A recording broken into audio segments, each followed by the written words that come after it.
Good day, guys. So today I will be discussing about the philosopher Harold Joseph Laski. So si Laski is natawo siya tung June 30, 1893 sa Manchester, England.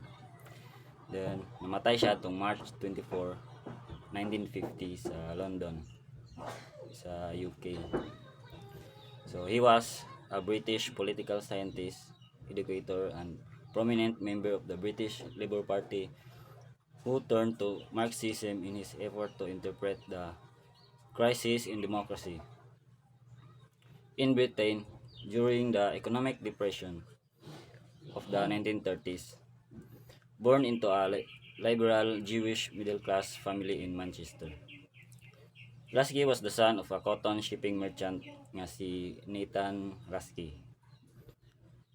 Without his parents' consent, he married Frida Carey, a Christian woman, in 1911. So nagpaksal sila tong 1911.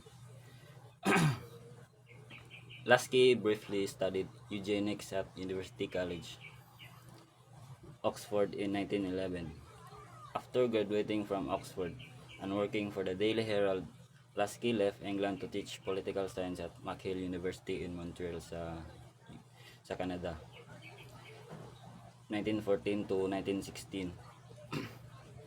Later, he obtained a post at Harvard University where he taught from 1916 to 1920 and established friendships with Oliver Wendell Holmes Jr. and Louis Brandeis. Kani sila both justices ni sila sa Supreme Court of the United States.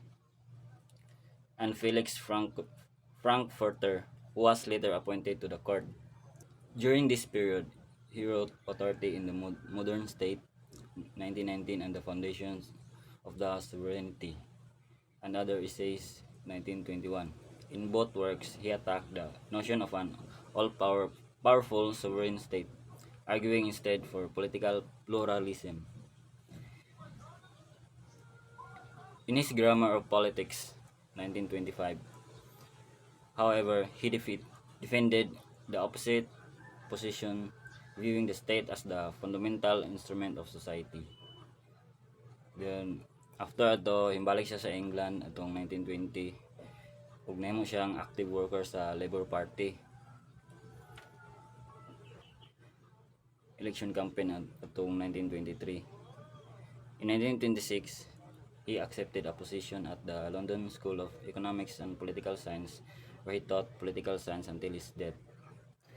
His doubts about the eventual implementation of reform by the ruling class led him to embrace Marxism during the Great Depression.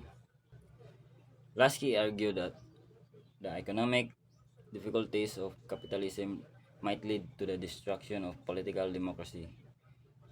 He came to view socialism as the only available and possible alternative to the rising menace of fascism in both Germany and Italy. During World War II, Laski lectured throughout England and served as an assistant to Clement Attlee, who was then Deputy Prime Minister to Winston Churchill, 1942 to 1945. In Reflections on the Revolution of Our Time, 1943, and Faith, Reason, and Civilization, an essay in historical analysis, 1944, he called for broad economic reforms. Yun, atong 1945, na-select siya as chairman sa Labour Party.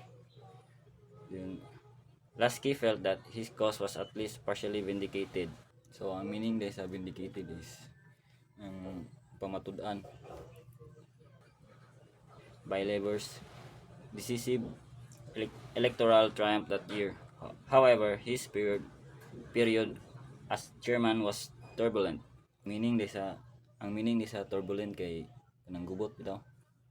After suggesting to Attlee, who was Biden Prime Minister, that he resign and that the Labour Party conference dictate policy to the government, Attlee advised him that a period of silence on your part would be appreciated.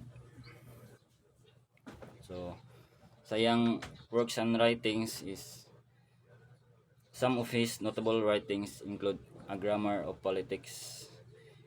In this seminal work, Laski delves into the fundamental principles of politics, exploring concepts such as sovereignty, democracy, and the nature of the state. Diyon, political thought in England from Locke to Bentham. Diyon, authority in the modern state, liberty in the modern state, o reflection on the revolution, the American presidency. Diyon sa iyang moto iyang mga notable writings, mga books.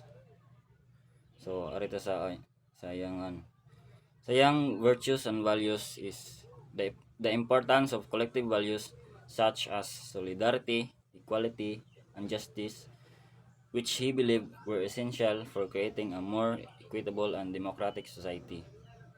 Diyon sa iyang principles should serve as a compass guiding decisions and actions even in the face of immediate challenges or pressures.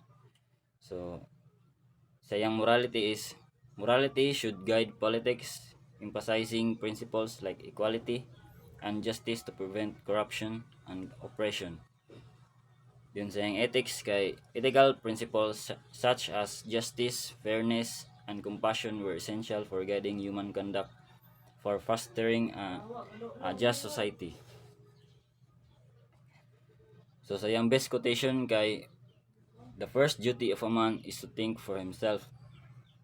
Diyon ang isa kay the state is not a mere daytime contract between those who have power and those who have not. It is the evening sacrifice of ourselves to an ideal. So iyang but pasabot ani kay kumbaga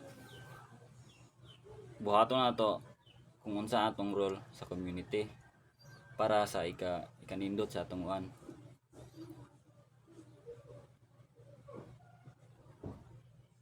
So moro to guys.